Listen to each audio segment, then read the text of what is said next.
a culler magnética. Ola amigos, para facer o truco de hoxe imos usar esta culler e este vaso de plástico. O primeiro que vou conseguir é manter o vaso en equilibrio sobre o mango da culler. Claro que para isto só se precisa habilidade, pero prestade atención, porque agora vou polo vaso boca abaixo, dándolle a volta e manda truco. Tampouco así cae.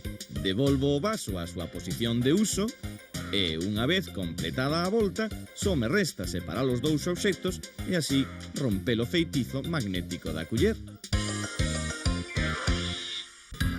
Os ingredientes do truco son o fondo dun vaso cun imán, unha culler e un vaso enteiro. Aquí temos por unha banda o que se vai ver no truco. Unha culler e un vaso, sí, pero é que a outro vaso como este xa lle recortamos a base, que é esta que tedes aquí.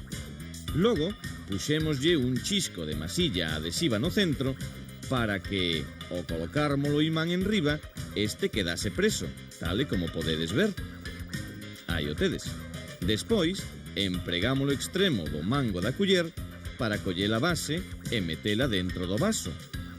Retiramos a culler, tendo cuidado de que non se nos viñera detrás a base, e axustamos esta coa man, ao fondo, de tal xeito que calquera que vira o vaso non notara nada raro. Cando xa fixemos todo isto, achegamos a culler á base do vaso, o imán vaina a traer, e así poderemos levantar o vaso sen medo. Agora, o truco está nas vosas mans.